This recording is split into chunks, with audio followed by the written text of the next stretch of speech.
Hey there, comic book friends and fiends. It's Rob here in front of the Great Wall of Comics. And today, it's Monday. We have packages, and that means it's time for some mail call.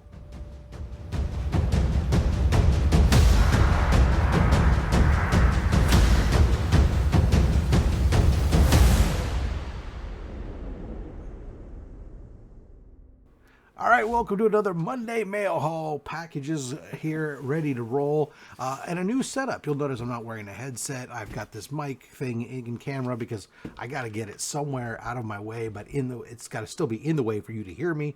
Leave a comment down below. Let me know what you think of this. I know some of you are going to think it's weird because you've never seen my whole head like this. You're always used to seeing me with headsets on. But let me know about the sound. Obviously, it's different. It's not going to be as intimate because the mic's not in my mouth, but hopefully you're not hearing me breathe every single time, and hopefully the mic levels are good. I appreciate the feedback. Let me know what you think. All right, first up, we have a package here from Silver Age Comics on Instagram. This is just a couple books. For once, they're not anything for the giveaway bin. These are books for me, for my PC.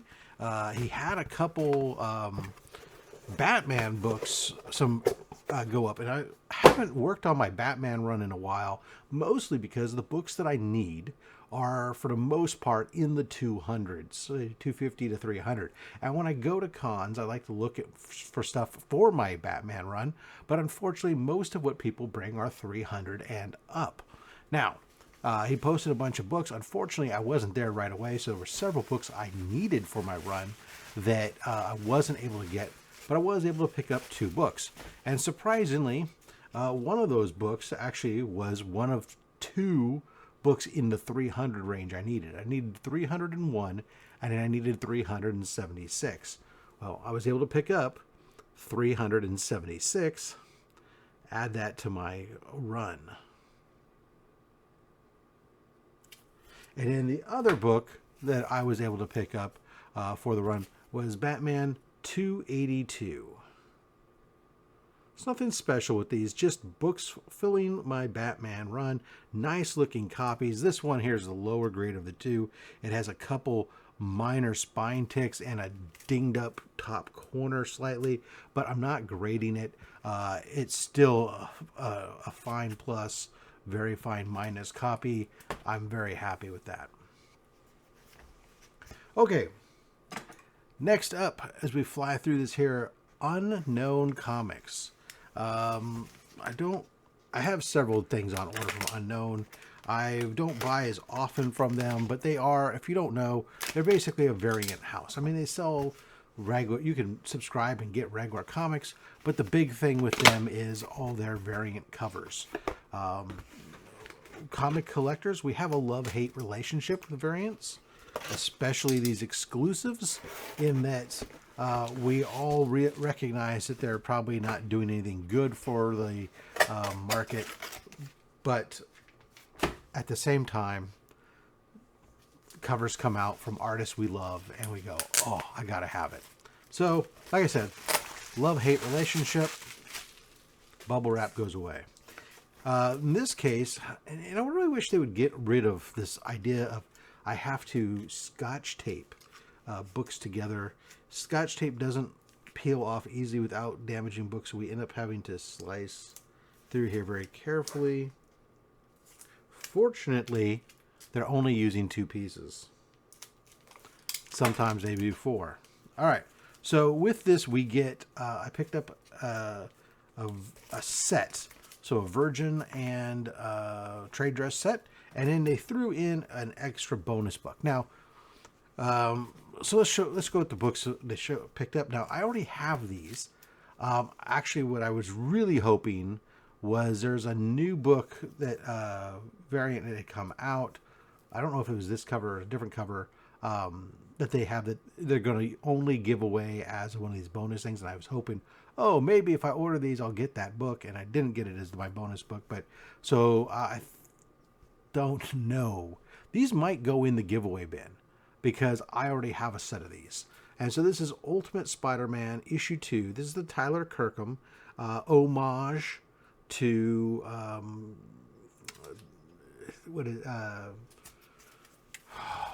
now I feel like Joseph Biden. J. Scott Campbell. So there we go. There we get the one. Now we get the variation there with the kids in the background. Oh, Mom, Dad, gross. Stop loving each other. I hate it when my parents love each other. Oh. No, I do that to my kids all the time. When they were younger, I used to like, oh, look, Mom and Dad love each other. Ha ha ha ha. Now, my wife never was walking around the house wearing a nightgown like that. Well, and I never dressed up as Spider-Man, so touche, I suppose. The bonus book we got with that was an X-Men book, it looks like. What is this? Look at the packing list. It's a promo. It's Rise of the Powers of X issue 5. This is a David Nakayama exclusive Virgin variant. And it's landscape variant. So there we are.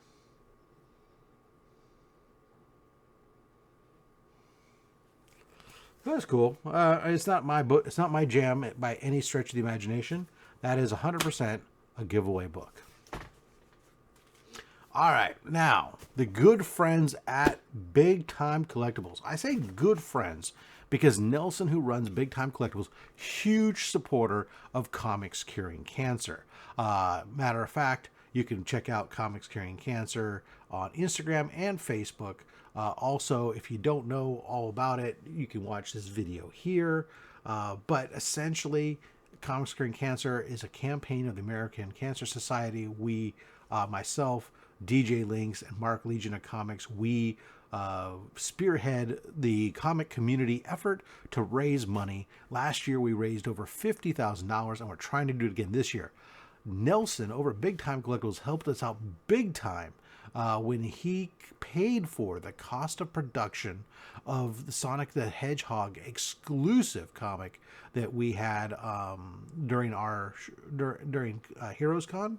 It's Miko Suyin black and white Virgin variant. There are some copies still available. Check the link down below, djlinksbigcartel.com, where we're selling it. You can also pick up the Comics Curing Cancer art book that was done if we have some left. And it means, so if there are some left, there's also our combo where you can get the two books together for $40 instead of the regular $50 price for the set.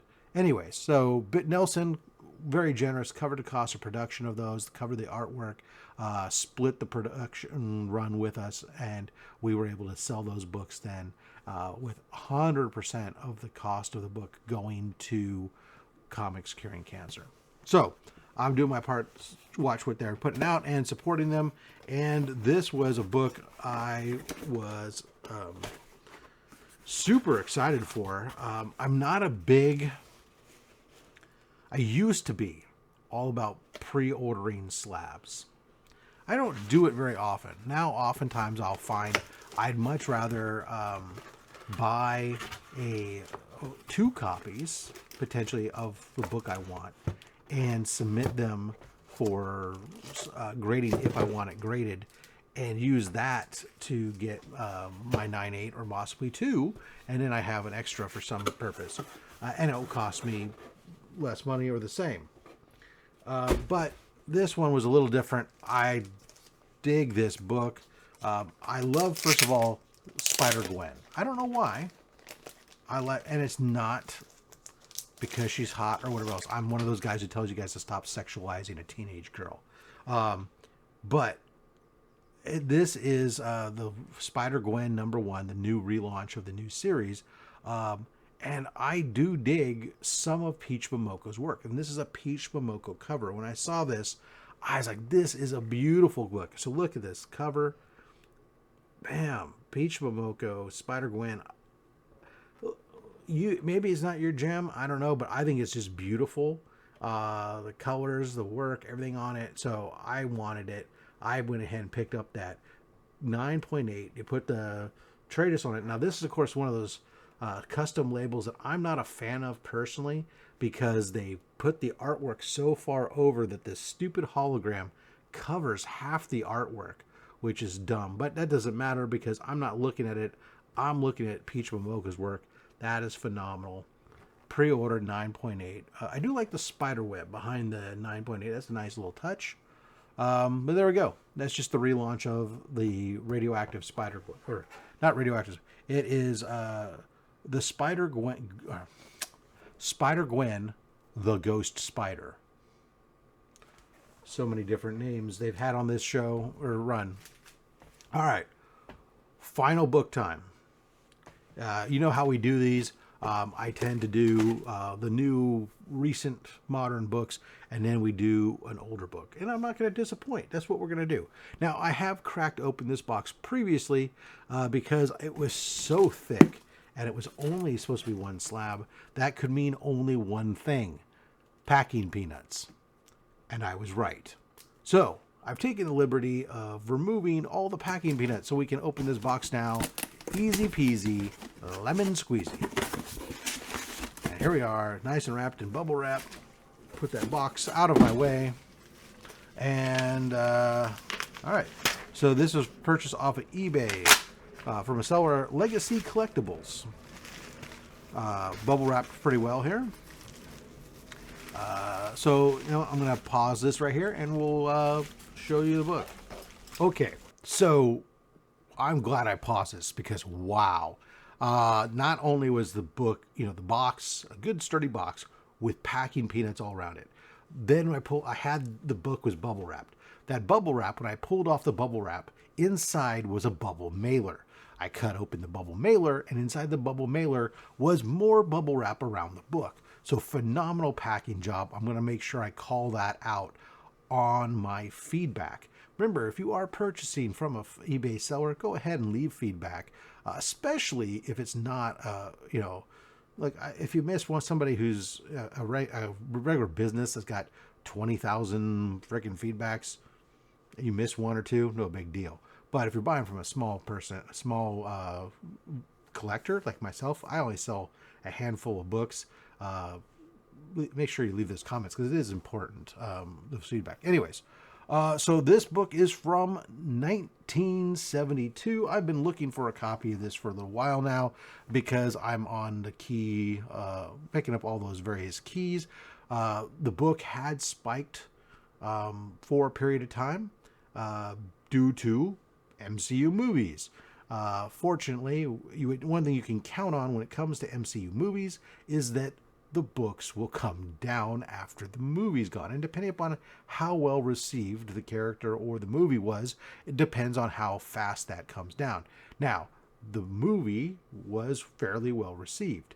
The character, people were not hugely popular fans of it. But, so this is Marvel Premiere issue number 1. Featuring the power of Warlock, a man god reborn. So yeah, Guardians of the Galaxy 3, the Guardians of the Galaxy series, well received. Adam Warlock's portrayal, way he was portrayed in the movie, not everybody was a fan. This says it is the first appearance of him as Adam Warlock. So important, it's not his first appearance necessarily. His first appearance, he shows up, he's just referred to as him. And that's in Fantastic Four. However, this is the first time he goes by the name Adam Warlock. It's also the first appearance of the Soul Gem. So, there you go. The power of Warlock. So this book, in a 9.0, this book has come down. I was able to pick up this book for, let's see, what is it? Well, I'll put the numbers up here. That's like what I normally do anyways. But so, yeah, I was able to pick that book up. I was super happy with the price for a 9.0, 1972. This book is 52 years old. I'm good with that.